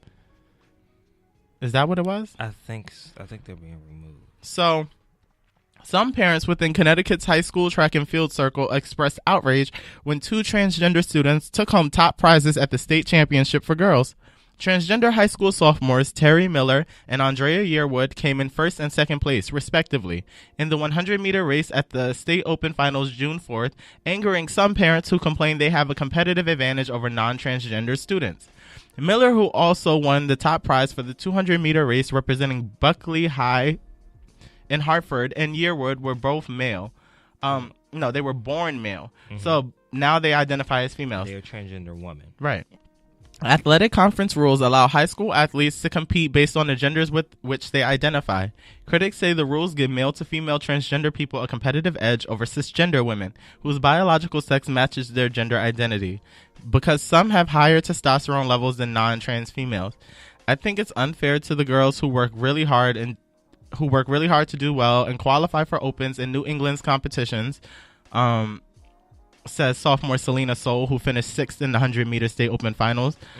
These girls, they're just coming in and beating everyone. And I have no problem with this is the part, She's though. not proving her point because she finished 6th. She finished 6th. And it's only 2 girls, so where's the other 4 coming? Never mind. These girls, they're just coming in and beating everyone. I have no problem with them wanting to be a girl. Many social media users seem to agree with Soul's sentiment. A video of Miller's crossing the finish line at the championship had attracted more than 120,000 comments and 500 retweets and likes on Twitter as of Wednesday afternoon, as people went back and forth about whether the team possessed a biological advantage over other racers. These girls worked hard only to be cheated because science deniers allowed 2 boys to steal what they worked so hard for, one Twitter user commented. Science denier. Right. While others urged the non-trans girls to boycott their respective teams until the rules are changed. So basically telling the cisgender girls they should boycott. ABC News has been unable to reach Miller in Yearwood. The Connecticut Interscholastic Athletic Conference, which governs high school sports, said its rules are in alignment with state law. Connecticut law would need to be changed before the CIAC could alter its policy. The organization said that this has not stopped people from challenging the rules. At least 2 petitions were in circulation after the race, according to the Hartford Courant, which interviewed parents who were in favor of the rule change. The petitions had about 150 signatures as of June 4th, the paper reported. Sid Ziegler, the author of Fair Play, How LGBT Athletes Are Claiming Their Rightful Place in Sports, and co-founder of news website Outsports, said the petitions were discouraging. I'm really tired of hearing about unfair advantages. The way our entire society is designed, transgender people have inherent disadvantages everywhere they turn, Ziegler told ABC News. They want to call these advantages unfair, as though if you're a cisgender woman, that any advantage that you may have over someone else are fair. But any advantages that a transgender athlete might possibly have are automatically deemed unfair. Why is that, he asked. It's highly unlikely that Connecticut will change its policy and move backwards on its transgender inclusion efforts, Ziegler said. The country is a patchwork of transgender sports policies at different levels in different states, Ziegler said. Connecticut happens to be a very open policy, while Texas has a very closed policy, where you must compete as the gender on your birth certificate. So the reason why I put this story in there is because I feel like the language around it is really problematic. I understand that, you know, cisgender girls are bitter that these trans girls are coming into their track league and beating them. And I understand that they think that it should be addressed that, you know, these girls may have some biological advantage over them, because it's like being born male, your body works in a different way. We are typically faster than most women.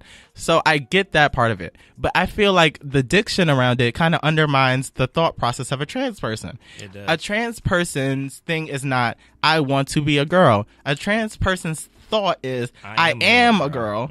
I'm in the wrong body. So when you say things like, you know, I don't have a problem with them wanting to be a girl, or these trans girls, the cisgender girls should be like boycotting the trans girls. You're creating a separation, which is why so many trans people get a hard rep in the real world. Like when they go out to certain events, if it's ladies free before 11, the trans girls can't go in. Why? Because rather than call them girls, you call them trans girls.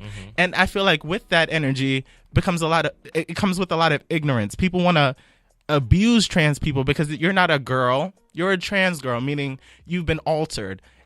It just creates these divides. And I feel like with the trans community, they already have so much negativity on them that if you don't think about the way that you speak, you could greatly affect their lives.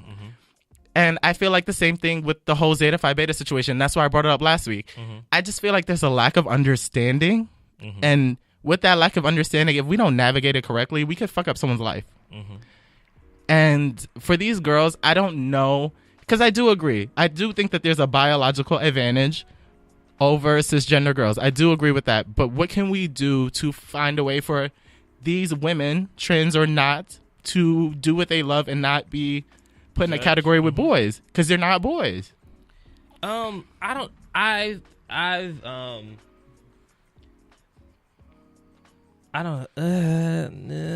the comments too. Oh Lord, read the comments. I'm kind of nervous. Chris said he doesn't see an issue. Q said they should just have their own league, and then Chris said, yeah, their own league would be fine to me. But then also, I don't want to be discriminatory because that's also like civil rights. That's them not being a girl. That's like segregation again. Like, oh, we don't want you in this league because you're black, so start your own league. Right. So you're still a girl, but you're like, a black girl. Yes. But this is my thing. Okay. So one thing I understand that that they do have testosterone and they are born a male. Mm-hmm. So I understand them saying they should compete with the guys. I do get that. But I also, it's like a double-edged sword because now you're like saying, are men stronger than women? Mm-hmm. So is that coming into play now? Because we're in this whole feminist movement. So are women weaker than men, like when it comes to sports? Because Serena Williams is the greatest tennis player of all time. Serena Williams could beat my ass in every fucking sport. So it's kind of like, okay, so now we're saying just because it's a man that they're going to always advantage better. Right. Like that girl that was in 6th place, girl, girl, you're in 6th. You're in 6th. You're not in 3rd. 4 other bitches. Because the other 2. 4 other cisgender bitches. So maybe you wasn't the voice to represent this whole thing. You maybe need to go stretch. You need to, right, go hit a lap. Take a lap, young lady. But no. But I do understand what they're saying. I get what they're saying. But I also understand the flight of the transgender community and just wanting to be inclusive. I don't think the starting own league will probably be the best thing because I think that's discriminatory and I think that's segregation. But I also think that there are probably LGBTQIA track teams. There are things that they could compete in. But this is also a thing that it's not just about starting their own league. These are girls that are in high school. Right. So eventually they may want to go to college. So these are college scholarships that their parents may not be able to afford to their education. These are things that they need to survive to make sure that they change the family tree by going to college. So right. I look at things like that. So I don't know how they would do that. Like, because even like in college, what are college regulatory rules? Like, what did those say? So like, if they were to be drafted, you don't get drafted. If you were to be on scholarship at a university, how would they look at things like that? And I think those are the things that we need to start adapting and start thinking about when we're quick to judge or quick to say just do this, do that. These girls are in high school. They need to have an education. So if they want to go to college, how their college going to get funded if this is track and field is all they know? Right. And I don't think they woke up the other day and was like, you know what? If I was a woman, I could beat all these bitches and get all these scholarships. I know I could do that.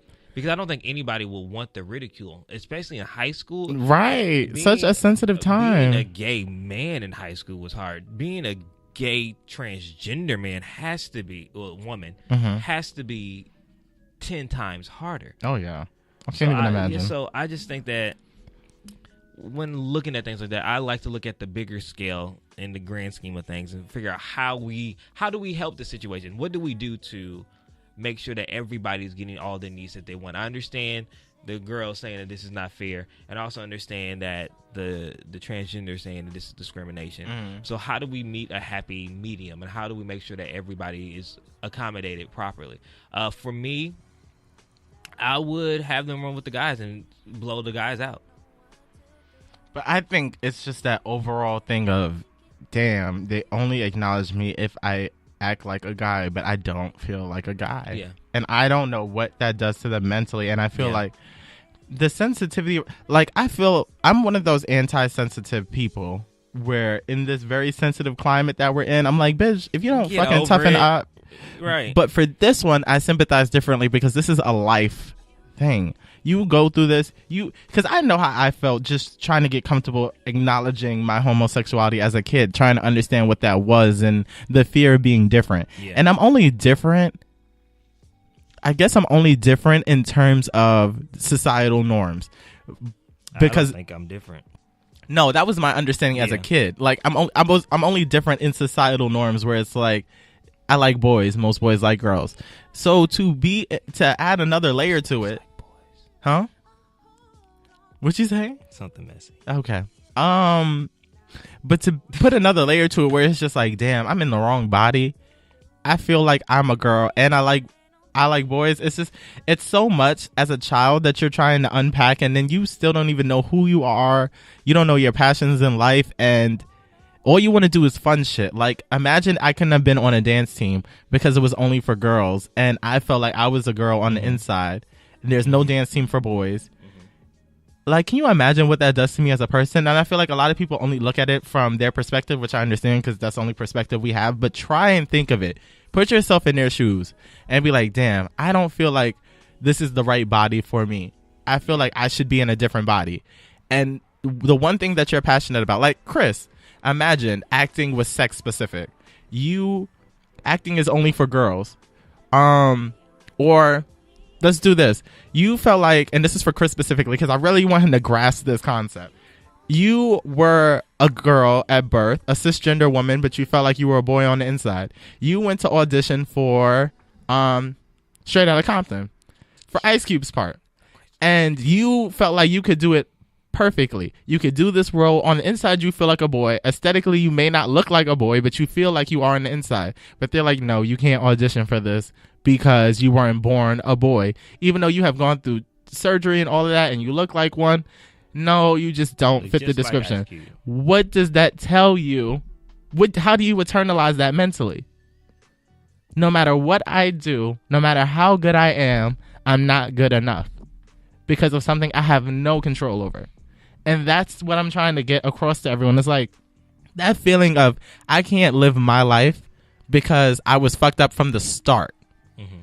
From the beginning, I came out my mom fucked up. So everything I feel on the inside is invalidated by society, not even by my standard. Society tells me that society tells me what I can and cannot do because of something I didn't pick. Mm-hmm. And that's the thing. I feel like all of these, I don't see nothing wrong with it. Well, fuck it, put them in the boys' league.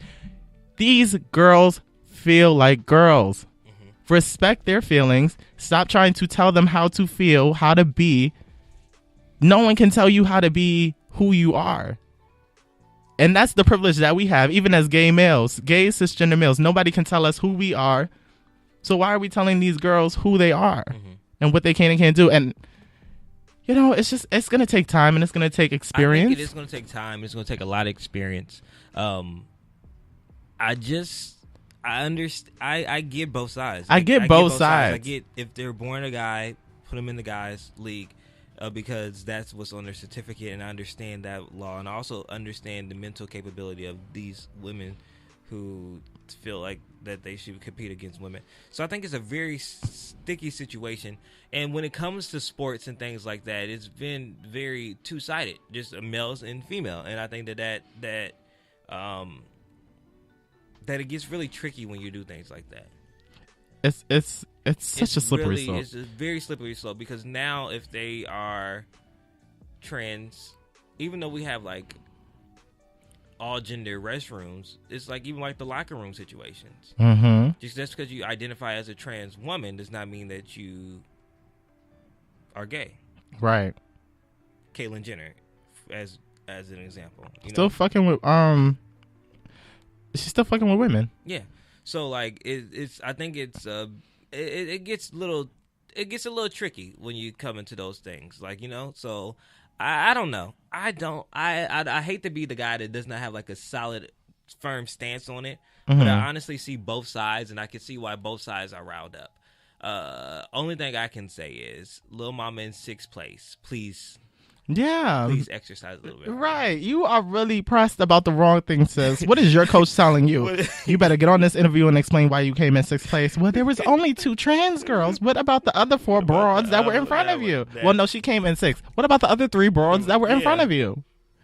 Girl, if you don't focus your priorities, if you don't focus your goddamn priorities. Child. So that was all for bitch. You better read. What's my favorite word? Right? It really is.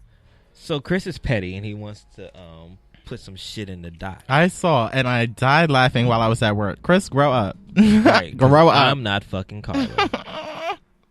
I should say his topic, but I'm not. Does he not want us to do the question of the day? Or? No, he put it in there. It's at the bottom. I see, but with the first statement, he said he does not want us to do that one. But then I'm going to make a question because to piss Carla off because he put nothing in the fucking doc. No, he still put the question though. He didn't say anything. Saving this. Oh, the topic. He's saving the topic. Saving the topic. Okay. Yeah. Ooh, we won't do that one. We'll just do question of the day. When you work with imbeciles, this so is what you get. The question of the day is it that Junior wrote that I almost walked right into that Jay Alexander wrote. Is it wrong for a husband or wife to get a room for the weekend just to get a peace of mind? No. As long as you're not with somebody else trying to get a piece of ass, else, right? What you trying to get a piece of? You get in the room because then I'm gonna get a piece of steel and bust the cap. Okay. No, decide wisely. No, there is nothing wrong with taking the time to preserve your relationship. Yeah. If I need to take a step away from you to avoid going off or pulling a Fab/OJ, then so be it. Then so be it. I'm the type of person that I like people, but sometimes I honestly need a day. Oh, yeah. And there's nothing wrong with that. I need a day to just be by myself in my room, just not being bothered by anybody. And I understand, like, your spouse is supposed to be your best friend. But sometimes I need a break from my best fucking friend. Like, yeah. I need some time to literally be by myself. There's nothing wrong with that. I feel like there'd be a lot less issues if people understood that it's okay to break away. And that doesn't mean break away and go fuck. It means, like, literally just taking time to breathe. Yeah, like, you ain't got to be all up under each other. And every moment away doesn't mean that, you know, the worst is happening. Sometimes just take it at face value.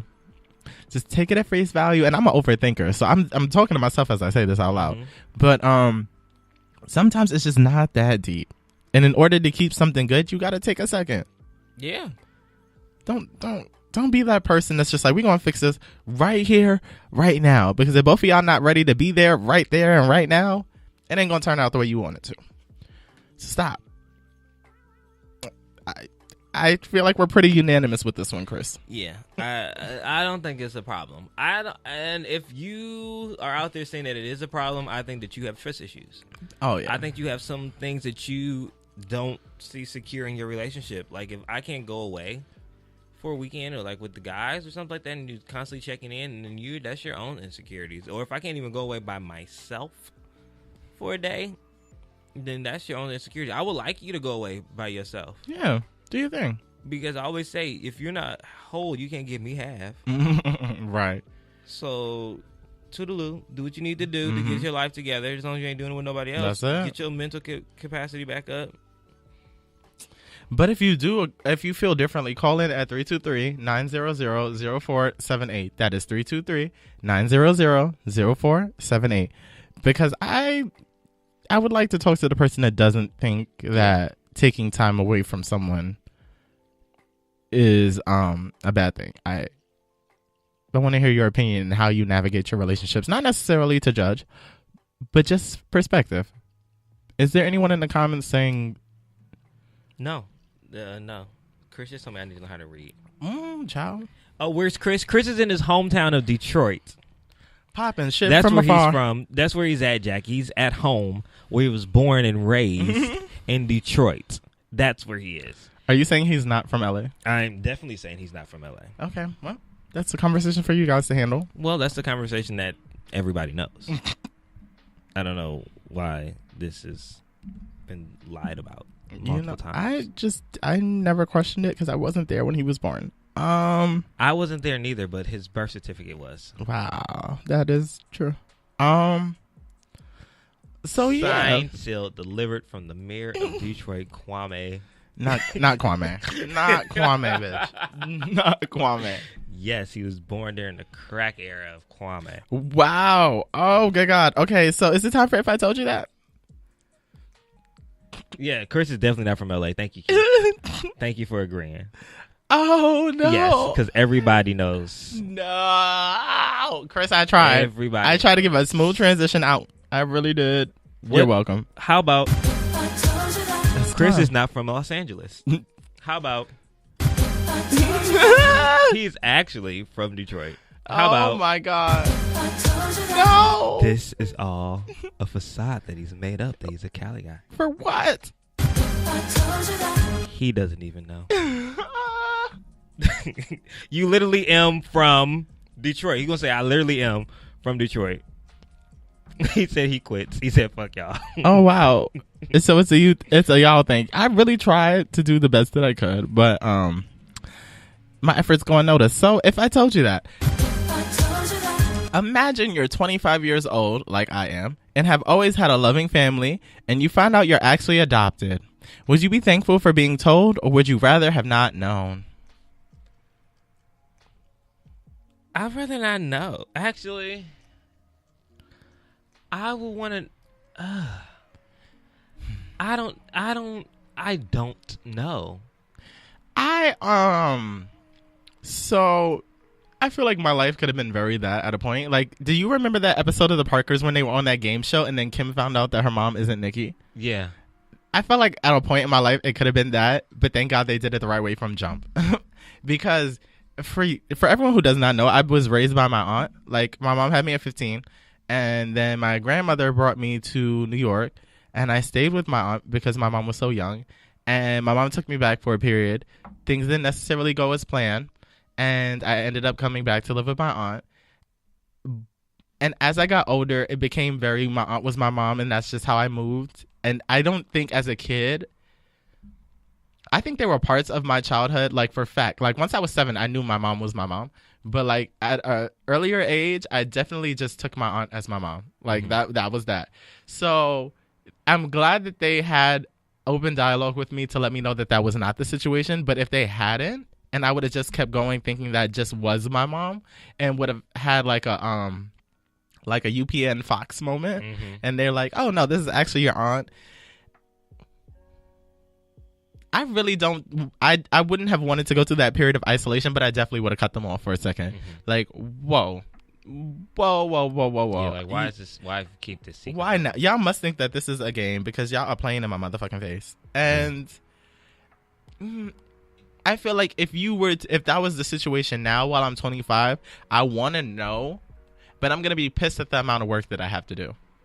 Because now that you told me that I'm adopted, I have to go find my actual roots. Yeah. Like, your family is such a big part of who you are. Yeah. So it's just like it's part of your identity. I legit have to know now. But now I'm thinking, Chris said he would rather not know. He said he's a whole 25 years old. And I can see both sides. That's why I was kind of like conflicted because, like, okay, I'm 25 now. I've lived my whole life believing that this is my family. Right. This is what I'm going to go to. These are the people that I know, that I love, that I have trusted. And I'm okay with that. But then also is that thing like, I do want to kind of know who my parents are, right, and like where I come from. But then also as an African American, I don't know past my grandma, like where we're actually from. So like, it's kind of like the double edge. Like, I want to know like more about my history and stuff like that. But I'm not adopted because I look just like Tawanda, and I know this is my mama. So. But I still don't know where my family is past my grandmother, like where we actually from. So I guess it's kind of like the same thing. Like, you get so used to what you know, and if that's already been family, then that's always going to be family. At 25, I don't know if I would be interested in meeting new cousins. If I'm interested I'm okay. Forging new relationships with people that I don't really know, or forging relationships with people I don't know, because I also don't know the situation of why I was given up for adoption. I don't know if my mother was struggling and she could not afford me, or like if maybe she passed, or like what was really going on in the home situation, and do I really want all that trauma? But also I feel like, back to me, I'm just conflicting on everything today. These like are so deep in the back of my mind. Like, what if? Like, who's this? What is that? What family triggers do I have? Like, there's schizophrenia in my family. There's diabetes. There's heart disease. Like, what do I know? What I don't know about me that I really need to know? Like, it's kind of like both. Like, I'll be happy with who I have and what I have. I'm like, this is my family. Thank y'all for loving me. Thank y'all for taking me in. God bless y'all on your journey. And then also it's kind of like, what about the other people? Like, what about them? Like, yeah. Don't strip me of my rights. That's how I feel. Like, if there was for whatever reason, the situation is what it is, that does not mean you have the full freedom to decide whether or not I know. Like, for me, now that I'm older and I'm a lot more transparent about it, if my moms would have given me the opportunity to meet my father or like know who he was, because I feel like growing up, I was great at painting the picture that I didn't care who my dad was, because I felt like it would cause less disharmony in the household. But if they were, I don't want to say selfish, but the actual word is selfish. Like, if they weren't selfish and worrying about how it was affecting their relationship, I would have been able to decide. Because I think now, even though I'm perfectly fine not having a father in my life, I want to know what parts of me came from him. Like, I want to see the physical features. I want to see the mannerisms. Maybe it's the laugh. Maybe it's this. And it's just like, now at this point in life where I'm 5 years away from 30, this man could be dead. I don't know what could have been. Or, like, my distrust of whoever he is. Because who's to say that... And it only gets worse as I get further along. Like, as I blow up the way I think I am, my trust issues for whoever comes around talking about, oh, I'm your father, I don't fucking know you. Yeah. It could be very lotto ticket, where it's like you just pop up in my life now because I have a coin. You are not my father, and I can't prove this, and now I'm all fucked up with trauma. Like, I just don't think... And that can be translated into moms who have a bad relationship with their baby fathers and just like, I could do bad all by myself. I'm not going to have my child around this Negro. Don't do that. Just because you feel like you are better off without the baby's father does not mean that the child would not like to know their father. Yeah. That's a huge part. So for my Facebook Live, because I switched lives, I was on Instagram Live. The If I Told You That for today is, imagine you're 25 years old and have always had a loving family. You find out that you're actually adopted. Would you be thankful for being told, or would you rather have not known? And my answer was, I'd rather be told. I prefer it wasn't so late in my life, but I'd rather know, because family is a huge part of who you are, and I want to know where I come from. So... Brittany, in the comments, she said that happened to her cousin at like 30 when he met his mother, who lived 10 minutes away. Man, she was mean to him and said, I just don't want to know you. I just didn't want you. And it hurt his heart. Wait, what? She told him, I just didn't want you. At 30. That's wild. About her. His mom? Yeah. What? Yeah, I mean, like, and that's another thing. Like, if I met my dad at this point in life and he was just like, I didn't want you, I'm pretty sure it would hurt a lot more in that moment, but I'd probably rebound fast. It's just like, well, I mean, we ain't waste no time. At least no time was wasted here. So, I don't know. I definitely want to know if I was adopted, though. Like, do not Kim Parker me. Do not Kim Parker me. That shit is not cute. Yeah. That would hurt my feelings. Like, hell. Oh yeah, like that episode of Fresh Prince. Granted, he knew who his father was, but when his father came around, he just kept coming and leaving. It's just like, damn. Yeah, like, I'd rather not know you than to know you and know that you don't care. Right. Like, that's the thing. Like, you're not going to the one consistent in my life is going to be you consistently coming and going. Spare me. So that was today's If I Told You That. That was a good one. Thank you. These have been real heavy. All the topics. Why was that like that? Try that again. What is that? The devil. Yeah, whoa. Because we didn't touch nothing. Nothing. Oh, child. Bitch.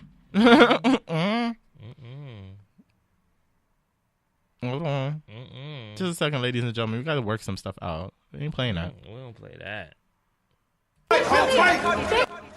Oh, okay. All right. So well, now it's time for Uniquely Speaking. So, Keith, whenever you can, Uniquely Speaking for child, we ain't even moving. Nothing. The devil is a liar. It's a whole liar. Working on this glorious Sunday on Mother's Day. Okay. So this is Uniquely Speaking. I was really torn about what the hell I was going to talk about. I put in there Get Out, but I'm not talking about Get Out. I think I'm going to talk about the power of a mother, and this is just all off the top of my head because good. I don't know where I'm going with this. Because I was really, really conflicted all week on what I wanted to talk. I've been in a very conflicted place all week. All week I've been conflicted, but here we are with Uniquely Speaking. I just really wanted to highlight all the mothers out there and to say thank you for all that you've done. It is not easy to raise kids or people in general. And I'm not a mother and I don't have any kids, but I have a younger brother who lives with me and I feel like I'm raising a son every single day of my life. And what I have noticed about this is that it takes a very selfless act to give some of you away to somebody else unconditionally. And for that, I am forever grateful to Wanda. And I was writing my caption for her Mother's Day post, and I remember this story of we were pulling into a Dollar Tree parking lot, and we had parked the car, and there was a car with 3 kids that their mother had left in the car, because I guess she just ran in real quick, and one was in the driver's seat playing around, and I guess he put the car in reverse, and the car started to go backwards into oncoming traffic. And I can remember Tawanda, without like any hesitation, in her sundress and flip-flops, jump out the car, get into the other car, move the child to the side, get in and pull the car back forward into the parking spot and wait. That was Tawanda. Put and sat there until the mother came out the car. Out the store to the car. And of course, she was like, what was going on? Like, why are you in the car? But my mom had to explain to her, like, this is what happened. And one thing that I noticed about that thing is that my mother was not angry with her. She was not yelling at her, but she was just really loving because she was a younger mom. But she was really, like, loving and, like, just explaining to her, like, this is why you can't do that, but, like, in a very motherly, stern way. And that story always really stuck with me, that when it's time to go and your motherly instincts jump in, it's not about whose kids they are. It's not about where you're or what you're wearing or what you have to do. You have to get the job done. And that's what I love about mothers, especially single mothers. When there's time to get the job done, they get the job done. That's so shout out to all the mothers out there that are getting things done. And as you enter your work week, remember what needs to be done just has to be done, man. Just do it. Like, no questions about it. You can gripe about it, but if you're not doing it, then why are we here? And so shout out to all the mothers out there that are making ways for their children and that are making sure that the world is a safer place because of it. Shout out to all the superheroes. That is such a good one. Like, for me, my mom's in general, like, but my aunt especially, that is my girl, because I feel like when I look at her or I'll talk to her, I'm like, I get so much of my attitude and my sass from you. And for her to not be my biological mom, it's just like your presence in my life is so felt that a lot of you is me. And I'll always respect that. Like, growing up, people would always ask about my financial situation, and I never knew what it was. I never once knew my financial situation. It was very like, don't ask me how much I make. Don't ask me about this. When I asked for something, that didn't mean I got it immediately. There were days when I would get it immediately, but I never remembered struggling. I don't remember not eating. Like, none of that was a thing, and none of it was communicated to me. So I always respect that it was always just me and my mom. Things always got done. Always at a parent-teacher conference. Whooped my ass when I did not act right. It was so consistent. Like, my mom was never not on top of me. And I don't think she understands how much of her work I take, or her work ethic I take and apply to my own life. Like, whether it is grad school, work, the organizations I was a part of in school, was just like, I remember seeing my mom get up, go to work. She would talk so much shit about that job, but she would go make money. And it was just like, now I internalize that, and it's just like, look, I may not want to do this. I have to do this. My mom did it for X amount of years. And just that fight. So I completely love my mom for everything. She is truly the reason why I am the person I am and why I love the way that I do. Because, you know, I feel like women, especially black women, they love hard as shit. They love hard as shit. And that's why I give it out the way I do. My mom truly made me the person that I am. Mine too. And I am so hella grateful for her, because I don't know where the hell my ass would be. She's always been encouraging. She's always been supportive. No matter what I wanted to do, as long as I wasn't doing reckless shit, she was always like literally right there for me, and I appreciate that. Yeah, it's a blessing to have a really good mom. And I look at moms across the board in general, and like when you see a mom by herself with kids, women get it done. Yeah, women get it. Black, white, Asian, women get it done. And it's so commendable because most times with no help, and no one's trying to pick them up. You truly see it like when you're in a public transportation. Like when you're in public transportation and you see a woman trying to like lift a stroller by herself, she don't necessarily be like, "Can you help me?" She gonna try away and do it first. Then if it's not working, all right, we're gonna try it sideways. Then some respectable member of society comes along like, "Do you need help, ma'am?" But I bet you she was gonna get that shit up the steps. One way or another. We was going to figure this the fuck out. There is nothing in the world like a strong woman and a strong mom. There is nothing like it. And you know, my biggest fear in life is losing my mom. Everyone who knows me well knows that. Like the minute I lose my mom, I'm not going to be on no Kanye shit. But without the support of family and of close friends and family, I could be on some Kanye shit because my mom is like literally my heartbeat. So without her, it's just like, well, what am I doing here? And for anyone who has lost their mom, you know, I feel for you extra hard because I just can't fathom. Yeah. And it just take the time, foster those relationships. Me and my biological mom weren't always on the same accord. Just because she was so young when she had me, we were so disconnected. She was in North Carolina taking care of my brothers, and I'm in New York trying to, you know, live my own life. And it takes time. It just takes time and understanding. And parents, I know we hold them to a certain standard because they are elder, but like they still don't. There's a lot of shit they're working out. And trying to understand. So don't be so harsh and cherish them, because the minute you take them for granted is the minute they could be gone. And I can't even think about it. I can't even begin. So on this day, every day, but on this day in particular, cherish your mom, your parents, but cherish your mom. Yeah. And shout out to all the women that don't have children but are motherly, that are being mothers to other people's children. That's real. Teachers, babysitters, daycare operators, because they really don't get enough shine, because they really do fill a void when the moms or some other people are not there. So shout out to all those women as well. Yeah, the aunties who have no kids, the friends of your family who have no kids but always get you some for Christmas, or just always in your life and know what you're doing. Like, pay that shit forward. It truly takes a village to raise a child. And I plan on my kids having so many godparents. I know I'm one. Oh, you know. You know. Like, they're going to have so many godparents. But, like, I understand that without family, it's hard. Yeah. So, I guess that was a great Uniquely Speaking. Happy Mother's Day, moms. Mother's Day, guys. Now we only get 7 seconds.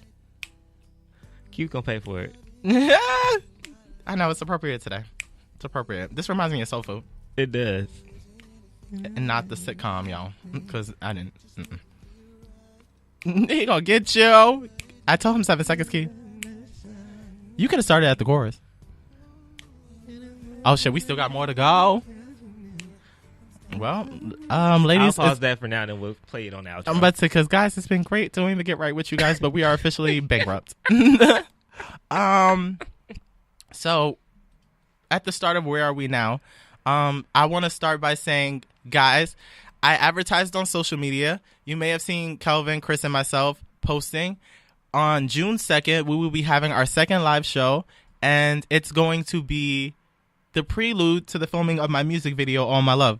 So this live show is going to be so much fun. So you must reserve the date. RSVP by May 30th. We are going to be backyard barbecuing, grilling, having a vibe, eating, drinking, playing games, like electric sliding. We are going to have fun. This is not like a live show you've been to before, bitch. Buckle the fuck up. It's summertime. And I would love to have all of you guys a part of my music video because it's such a vibe. Dear God, is it a vibe? And it's going to be fun. All you have to do is dress summertime cute without the bathing suit because there's no pool and you will look crazy. And walk around bikini on the grass. Right, like, girl, ain't no water back there and California's in a drought. But I want you guys to come out. That is June 2nd, RSVP by May 30th. Where am I as a person? I'm blessed. I'm hardworking. I'm inspired and I'm ready for everything. I swear to God. That's where I'm at. That's good. That's a good place to be. I am at a place where I am ready to believe in my gifts. That's a fun place. Yeah. That's a fun place. I understand that I have them. I understand that I have talent that has brought me thus far, but I think I have to start believing in them a little bit more. That's like that post you put this morning on Instagram. Yeah. Like, do you remember it? Yeah, like well, I don't remember verbatim, but it was literally just saying like stop pushing your dopeness to the side because you don't believe in it, because somebody that's not as good as you believes in themselves a little bit more and they're getting farther ahead because they just have the confidence to do so. Right. So just believe that you are the dopest that you can do, that you are the dopest, period. And that what you do, nobody else can do. And once you believe that, then other things will start to fall into place. And I think it's just that belief in yourself. And it's true, because if you look at what you do, because I don't know how many people do what I do at night, like the whole self-reflecting mirror on social media, but like if you look at what you do, Hollywood Unlocked, the work that you do for individual segments of Hollywood Unlocked, like interviewing Michael Ealy and Megan Good. First off, we talk about Megan Good so much on this show. We talk about Megan Good so much on this fucking show. Come on the show, Megan. Right. Stop playing. But like the fact that you did that interview, the fact that you do 6 Degrees of Sexpiration, which is hard as fuck, ladies and gentlemen. I went to Kelvin's house one night when we were preparing for the Good News karaoke, and he was asking me, what was the connection? I think, I repressed that shit because it was that. No, it was the 90s sitcom. 90s sitcom, but it was too, it doesn't even matter. It was so hard the way that it's formatted. And this is the content that is brought to you on a consistent basis. So it's just like, when you really think about the work that you do, plus at a point you were working at Gold Gods every day. Then you were working at CBS. It's like, you're a young mogul. And it's just like, we don't take the time to reflect. I think it's a lot easier not to take the time to reflect because then I don't get halted. I don't like to be complacent. And I feel like if I reflect too long, it's like, oh, bitch, take a load off. You got this. No, I got things to do. Yeah. But when you give yourself those moments to reflect and really just look at what you do and don't give it a certain magnitude, just look at what you're doing as a whole. And then you'll be like, wow, I got something here, because nothing blows my mind more than people who say I don't have talent. Not I don't have talent, but when they speak to self, like, oh yeah, I don't have any talent. I don't have talent. Bitch. That's so stupid to me. Everybody is given something. God would never be so cruel to be like, bless, skip, bless, skip. Like, he would never do that. So a talent is something that you do effortlessly. It makes you feel good. Look into yourselves and don't sell yourself so short, because once you get into the fact that nobody can do whatever it is that you do the way you do it, that's your power right there. God took the time to put you on this earth, specially designed, because there is something that you can bring that no one else can. So you need to not be the selfish bitch that you are and give that. You know, you gotta push that forward. So that is my word on this lovely Mother's Day. That's a good word. Thank you. So I hope you guys enjoyed this week's Mother's Day edition of The Get Right. Yes. As always, you can catch me on social media at The World According to Eric on Instagram. Facebook, I have a page called The World According to Eric, but my Facebook name is Eric Devante, as well as Twitter. And Snapchat is Picasso_3 until they take away the dog filter. And my Instagram is Kelvinology, KelvinoolOgy. You can find me on that Instagram. Also, I'll give Chris a shout out. Make sure you follow Chris, which is CCW_. CCCAW_. CCCAW_ on Instagram. And as always, are we done? Yeah, we're done. Oh, okay. I hope I'm going to play with this, because whatever that was, the devil was messing up. So, as always, I hope you guys got right. You know, you got to get right or get left. Bitch, you better get right. Happy Mother's Day.